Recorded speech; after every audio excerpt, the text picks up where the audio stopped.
सन 2011 की बात है। 22 साल की एक लड़की ट्रेन के जनरल कंपार्टमेंट में सफ़र कर रही थी। रात का वक्त था और ट्रेन लखनऊ से दिल्ली जा रही थी। वो लड़की नेशनल लेवल की वॉलीबॉल प्लेयर थी और अपने खेल के बारे में ही कुछ सोच रही थी कि तभी उसने अपने गले में पहनी हुई पतली सी सोने की चेन पर खिंचाव महसूस किया। उसने पलट कर देखा कि एक लड़का उसके गले से चेन खींच रहा है। जैसे ही उसने उस लड़के के हाथ से अपनी चेन छुड़ाने की कोशिश की, आसपास खड़े 3-4 और लड़कों ने उसे दबोच लिया और उससे चेन छीनने की कोशिश करने लगे। वो लड़की एक खिलाड़ी थी और उसने पूरी ताकत से उन लड़कों का मुकाबला किया। लड़कों ने जब देखा कि वे उस पर काबू नहीं कर पाएंगे, तो उन्होंने उसे चलती ट्रेन के दरवाजे से बाहर फेंक दिया। उस लड़की का दुर्भाग्य था कि उसी वक्त अपोजिट डायरेक्शन से दूसरी ट्रेन आ गई। वो लड़की पहले उस दूसरी ट्रेन से टकराई और फिर नीचे गिरी।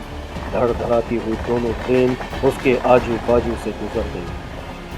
थोड़ी देर बाद किसी तरह खुद को संभालते हुए जब उसने उठने की कोशिश की, तो पाया कि उसका एक पैर कट चुका है और दूसरे पैर की हड्डियां दिखाई पड़ रही हैं। उस लड़की ने जोर जोर से चिल्लाना शुरू किया, पर उस बियाबान में कोई उसकी आवाज सुनने वाला नहीं था। खून तेजी से बह रहा था। उसकी आंखों के सामने अंधेरा छा रहा था, पर उस लड़की ने खुद को होश में रखने की पूरी कोशिश की। हर आने जाने वाली ट्रेन के वाइब्रेशन को उसने महसूस किया। उसने गिना कि उसके पास से कुल 49 ट्रेनें गुजर चुकी हैं।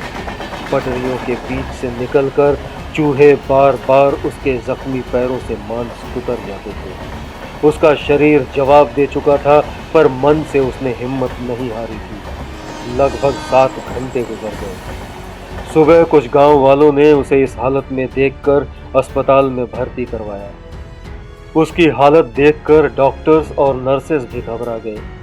उन्हें यकीन नहीं हो रहा था कि इस हालत में भी कोई जिंदा बच सकता है, और वो ये डिसाइड नहीं कर पा रहे थे कि अब क्या किया जाए, क्योंकि ऑपरेशन करना ज़रूरी था और उनके पास ज़रूरी मात्रा में खून और बेहोश करने वाली दवा उपलब्ध नहीं थी। उनकी बातें सुनकर उस लड़की ने डॉक्टर्स से कहा कि बिना बेहोश किए उसका ऑपरेशन कर दिया जाए। अगर मैं इस हालत में 7 घंटे ट्रैक पर पड़ी रहकर भी जिंदा रह सकती हूँ, तो ऑपरेशन का दर्द भी मैं सहन कर सकती हूँ। उस लड़की की हिम्मत देखकर डॉक्टर्स ने अपना खून देकर उस लड़की का ऑपरेशन किया। उसका बायां पैर काट कर अलग कर दिया। एक नेशनल प्लेयर होने के नाते सरकार ने उसे दिल्ली के एम्स हॉस्पिटल में शिफ्ट करवाया। लगभग 1 महीने बाद जब उसकी हालत थोड़ी बेहतर हुई, तब उसने एक अखबार में समाचार पढ़ा। समाचार ये था कि अरुणिमा सिन्हा ने खुदकुशी का प्रयास किया। अरुणिमा सिन्हा बिना टिकट ट्रेन में यात्रा करते हुए पकड़ी गई थी और इसीलिए ट्रेन से कूद गई। दोस्तों, अखबार में छपी ये खबर उसी लड़की के बारे में थी जिसकी ये कहानी है। उस लड़की का नाम ही अरुणिमा सिन्हा है।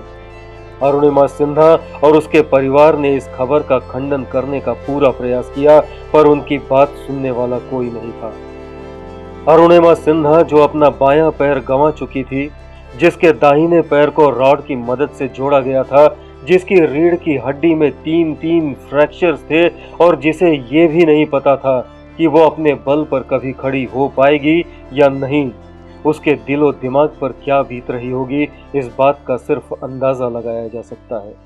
अरुणिमा ने यह तय किया कि वो पूरी दुनिया को झूठा साबित करके रहेगी। एम्स हॉस्पिटल के बेड पर लेटे लेटे उसने डिसाइड किया कि किसी भी हालत में, किसी भी सूरत में वो दुनिया के सबसे ऊंचे पहाड़ माउंट एवरेस्ट पर चढ़कर दिखाएगी और अपने बारे में गलत बोलने वालों के मुंह पर ताला लगाएगी। बहुत मुश्किल फैसला लिया था अरुणिमा ने, और जो भी सुनता था वो उसके इस फैसले का मजाक ही उड़ाता था। लोग कहते थे कि ये लड़की पागल हो गई है। एक पैर नकली है, एक पैर में रॉड डली है, रीढ़ की हड्डी में 3-3 फ्रैक्चर हैं, ये कभी पहाड़ पर नहीं चढ़ पाएगी। अप्रैल 2011 को अरुणिमा को ट्रेन से बाहर फेंका गया था और मई 2013 को अरुणिमा दुनिया की सबसे ऊंची चोटी माउंट एवरेस्ट के शिखर पर भारत का झंडा गाड़ चुकी थी। उसने साबित कर दिया था कि जहां चाह है वहां राह है। अरुणिमा कहती है कि ये कोई किताब की बात नहीं है, ये मेरे जीवन का अनुभव है कि दुनिया का सबसे बड़ा मोटिवेशन आपके अंदर है। एक बार अगर आपने ठान लिया तो आपको कोई नहीं रोक सकता। दोस्तों, एक अलग वीडियो में मैंने शेयर की है अरुणिमा सिन्हा की एवरेस्ट पर विजय की कहानी, जो किसी भी इंसान के रोंगटे खड़े कर सकती है। डिस्क्रिप्शन में लिंक दी है, वो वीडियो जरूर देखिएगा।